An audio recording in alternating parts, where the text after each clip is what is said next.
जहाँ पे हम 10 सीट हार गए, और एक जगह जहाँ साजिश नहीं हुई, समन्वय हुआ, तो हम वैसी सीट भी जीत गए जो कभी नहीं जीत सकते थे। जो कुछ भी हुआ हमारे खिलाफ साजिश, उसमें आरके सिंह ने क्या कहा वो आरके सिंह बताएंगे, और साजिश किसने किया, क्या किया, क्यों किया, किस तरह से किया, ये अब आरके सिंह क्या बोल रहे हैं भाई, ये अब आरके सिंह ज्यादा बेहतर बताएंगे। हर कोई जानता है कि उपेंद्र कुशवाहा जी के खिलाफ साजिश हुई और उसका खामियाजा एनडीए को पूरे शाहबाद में हुआ। वो कहते हैं कि भाई बारात वाला घोड़ा नहीं चलेगा जो आरजेडी के दबाव में है, हमको भाई घोड़ा चाहिए जो युद्ध के मैदान में। बूथ स्तर का जो बीजेपी का कार्यकर्ता है से लेकर के मैं कह रहा हूँ कि शीर्ष नेतृत्व तक के लोग जानते हैं कि हमारे नेता के खिलाफ साजिश हुई है। साजिश हुआ या जो समन्वय का जो अभाव हुआ या जो कुछ भी हुआ, इसका नुकसान एनडीए को हुआ है। तो भाई वीरेंद्र इस सच को जानते हैं तो अनायास ही नहीं बल्कि वो दिल की बात कई बार कह देते हैं। कभी आरजेडी वालों से पूछ लीजिए कि जिस वक्त एनडीए के 5 घटक दल के प्रदेश अध्यक्ष हर जिला में कार्यक्रम कर रहे हैं, तब तेजस्वी जी अकेला एकला चलो का नारा दे रहे हैं हर जिले में। नमस्कार, द इंडिया टॉप देख रहे हैं, मैं हूं अखंड ज्योति। देखिए आरके सिंह जो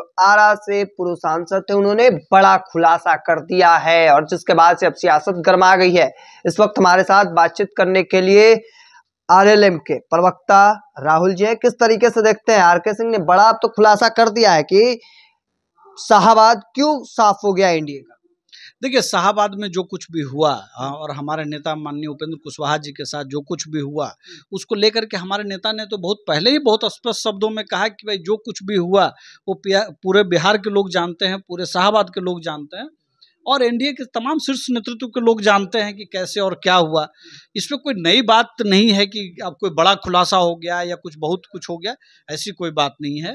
अगर आप शाहबाद के इलाके में जाएंगे तो जो बूथ स्तर का जो बीजेपी का कार्यकर्ता है से लेकर के मैं कह रहा हूँ कि शीर्ष नेतृत्व तक के लोग जानते हैं कि हमारे नेता के खिलाफ साजिश हुई है। और साजिश किसने किया, क्या किया, क्यों किया, किस तरह से किया, ये अब आरके सिंह क्या बोल रहे हैं भाई, ये अब आरके सिंह ज्यादा बेहतर बताएंगे। इससे हम लोग का कोई बहुत वो नहीं है। जो भी हो, लेकिन नुकसान एनडीए को हुआ, कई सीटों पर उसका दिक्कत सामना करना पड़ा। देखिए ये हमारे नेता ने तो उस वक्त भी कहा उन्होंने बहुत साफ साफ शब्दों में कि भाई जो साजिश हमारे खिलाफ हुई उससे जो समन्वय गड़बड़ाया पूरे शाहबाद के क्षेत्र में। तो आप शाहबाद सिर्फ क्यों बात कर रहे हैं, पटना का जो पाटलिपुत्र सीट है, पाटलिपुत्रा से लेकर के पूरे औरंगाबाद तक और उधर बक्सर तक लगभग 7-8 सीटों का तो नुकसान शाहबाद के इलाके और मगध के इलाकों में हो गया। तो जाहिर सी बात है कि जो समन्वय में जो अभाव हुआ और किस नेता ने ये किया, किसके कहने पे ये साजिश हुई, उसका नुकसान हमारे नेता को तो जो होना था हुआ, लेकिन उससे ज़्यादा नुकसान तो एनडीए को हुआ। माननीय प्रधानमंत्री नरेंद्र मोदी जी को हुआ, माननीय मुख्यमंत्री नीतीश कुमार जी को भी हुआ, एनडीए को हुआ।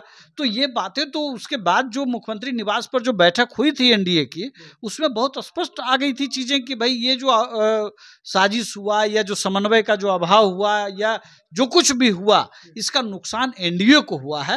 और ये आने वाले दिनों में जो विधानसभा का जो चुनाव हो उसमें नहीं हो तो तय बात है कि हमारे पास दूसरा एक जो बातें आई तो उसका देखिए, जब 4 सीटों पर जब चुनाव हुआ विधानसभा का, तो वहाँ पे कई ऐसी सीटों को हम लोगों ने जीता जो पिछले कई दशकों से हमारे पास नहीं थी, मतलब एनडीए के पास नहीं था।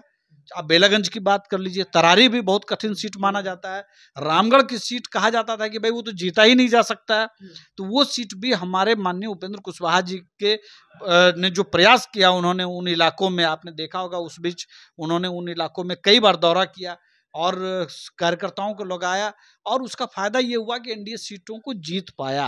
और जब जीता तो तय बात है कि एक मॉडल है जहां पे साजिश हुई, जहां पे हम 10 सीट हार गए, और एक जगह जहां साजिश नहीं हुई, समन्वय हुआ, तो हम वैसी सीट भी जीत गए जो कभी नहीं जीत सकते थे।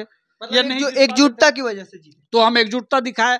और 2025 में हम लोग अभी इसी मॉडल के साथ चल रहे हैं और यही कारण है कि हम एनडीए के तमाम जो 5 घटक दल हैं, Bharatiya Janata party, JDU, Ralomo, LJPR और हम, इन सभी का, जब मैं आपसे बात कर रहा हूं तब जेडीयू कार्यालय में इन सभी पार्टी के प्रदेश अध्यक्षों का प्रेस कॉन्फ्रेंस भी चल रहा है कि कैसे 5वें चरण में जो बाकी जिले बच गए हैं, जिलावार कार्यकर्ता सम्मेलन जो एनडीए का हो रहा है, उसको हम कैसे पूरा करें। और राष्ट्रीय लोक मोर्चा के बारे में मैं आपको अखंड जी कहूं कि जो कुछ भी हुआ हमारे खिलाफ साजिश, उसमें आरके सिंह ने क्या कहा वो आरके सिंह बताएंगे, लेकिन बीजेपी के कार्यकर्ता हों या एनडीए के कार्यकर्ता हों, हर कोई जानता है कि उपेंद्र कुशवाहा जी के खिलाफ साजिश हुई और उसका खामियाजा एनडीए को पूरे शाहाबाद में हुआ।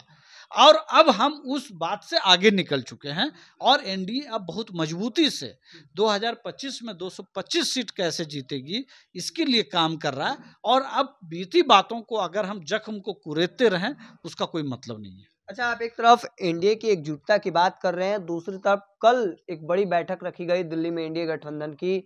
जदयू के 2 बड़े नेता नजर आए बिहार से, लेकिन 3 पार्टियां के नेता वहां पे नजर नहीं आए। चाहे वो जीतन राम मांझी की पार्टी हो, उपेंद्र कुशवाहा आपकी जो आरएलएम पार्टी है वहां से नजर नहीं आए, चिराग पासवान की पार्टी से। मानते हैं उनके नेता नहीं, कोई और भी वहां पर रह सकता था। देखिए अखंड जी, ऐसा है ना कि जब कल दिल्ली में मुख्यमंत्री रेखा गुप्ता जी का जब शपथ ग्रहण समारोह था तो उसमें हमारी पार्टी के नेता माननीय उपेंद्र कुशवाहा जी पहली पंक्ति में मौजूद थे और उनका संवाद भी हुआ प्रधानमंत्री जी के साथ। और उसके बाद कोई बैठक हुई है जिसके बारे में मुझे जानकारी नहीं है। हो सकता हमारे नेता कहीं व्यस्त रहे हों या घटक दल के जो भी नेता नहीं गए हों उसमें हो सकता है कि चूंकि उस कार्यक्रम में हमारे नेता थे इसलिए एक तस्वीर में थे दूसरे में नहीं थे तो नाराजगी एक वक्त नहीं थी और एक वक्त में नाराजगी हो गई। ऐसा तो होता नहीं है अखंड जी। तो मुझे लगता है कि हो सकता है कहीं पूर्व की कोई व्यस्तता रही हो या कोई ऐसी परिस्थिति रही हो जिसकी वजह से एलजेपीआर के नेता या हम या जिनकी बात आप कह रहे हैं वो उस वक्त न पहुंच पाए हों। लेकिन एनडीए बेहद मजबूती के साथ, कल आप कह रहे हैं कि नहीं थे तो आज तो जेडीयू कार्यालय में भाई एनडीए की बैठक हुई, प्रेस कॉन्फ्रेंस हुआ तो 5 पार्टी के प्रदेश अध्यक्ष थे। तो इसलिए इन सब चीज़ों का देखिए हर व्यक्ति हर जगह रहे ये कई बार नहीं संभव हो पाता है, इसको इसी तौर पर देखना चाहिए। इसकी जगह पे अखंड जी मैं तो आपसे कहूँगा कि कभी आरजेडी वालों से पूछ लीजिए कि जिस वक्त एनडीए के 5 घटक दल के प्रदेश अध्यक्ष हर जिला में कार्यक्रम कर रहे हैं तब तेजस्वी जी अकेला एकला चलो का नारा दे रहे हैं हर जिले में। जो उनके प्रदेश के जो प्रभारी आते हैं कांग्रेस से वो कहते हैं कि भाई बारात वाला घोड़ा नहीं चलेगा जो आरजेडी के दबाव में है, हमको भाई घोड़ा चाहिए जो युद्ध के मैदान में। तब युद्ध उनका एनडीए के साथ है कि युद्ध उनका आरजेडी के साथ है। भाई जब राहुल गांधी आए पहले तो तब भी उन्होंने तेजस्वी को हड़का दिया कि भाई जो तुमने जाति वार गणना किया वो गलत है। अब जब प्रदेश प्रभारी आ रहे हैं तो वो जो भाषा बोल रहे हैं वो भी आरजेडी के खिलाफ है। जो वीआईपी पार्टी है, मैं अखंड जी मैं क्या कहूँ, मैं दावे के साथ कह सकता हूँ कि पिछले 3 महीने से मुकेश सहनी जी का कोई संवाद नहीं हुआ है। गठबंधन दल जो महागठबंधन के जो दल हैं तेजस्वी जी हैं उनसे कोई उनका संवाद नहीं हुआ है। और अगर कोई संवाद हुआ तो मुकेश सहनी जी सामने आकर के कह दें कि भाई हाँ ये बात हुई है, हमको डिप्टी सीएम या कोई चीज़ के लिए हमको कमिटमेंट जो वो खुद कहते हैं वो कमिटमेंट हुआ है और इस वक्त मुलाकात हुई। तो मेरा कहने का मतलब है मतलब बातचीत पूरी तरह बंद है। देखिए मैं आप पता कर लीजिए। हाँ। मैं क्यों कहूंगा भाई कि बातचीत बंद है, लेकिन 3 महीने से तो कोई संवाद नहीं हुआ। मैं ये बात कह सकता हूँ हाँ। एनडीए एक समय में जहां हर बूथ पर कैसे एनडीए के बीच समन्वय हो उस पर बात हो रही है, उसी समय महागठबंधन का हर घटक दल अलग अलग काम कर रहा है, ये बहुत स्पष्ट है। एक आखिरी सवाल लेना चाहेंगे कि लालू प्रसाद यादव के करीबी विधायक भाई वीरेंद्र ने बयान दिया है कि मुख्यमंत्री नीतीश कुमार राष्ट्रीय जनता दल के साथ आ रहे हैं और उन्होंने शपथ ग्रहण समारोह में भी नहीं गए। देखिए उनको भाई वीरेंद्र जी को पता है कि उनका जो युवराज है जो उनके नेता हैं वो कहिए कि उनका जो कारतूस है ना वो फुस हो चुका है, अब उसमें कुछ बचा नहीं है। ठीक है, तो उनको भी पता है कि बिहार की जनता माननीय मुख्यमंत्री नीतीश कुमार जी के नाम पे ही वोट करेगी, माननीय नेता के नेतृत्व में एनडीए को वोट करेगी और माननीय प्रधानमंत्री नरेंद्र मोदी जी के नाम पर वोट करेगी। माननीय उपेंद्र कुशवाहा जी, चिराग पासवान जी और जीतन राम मांझी जी का जो समन्वय है इस गठबंधन में, आपको पता है कि 2020 में कुशवाहा जी और चिराग जी उस गठबंधन में नहीं थे। अब ये सब लोग जब इकट्ठा हैं तो कहाँ महागठबंधन की दाल गलने वाली है। तो भाई वीरेंद्र इस सच को जानते हैं तो अनायास ही नहीं बल्कि वो दिल की बात कई बार कह देते हैं।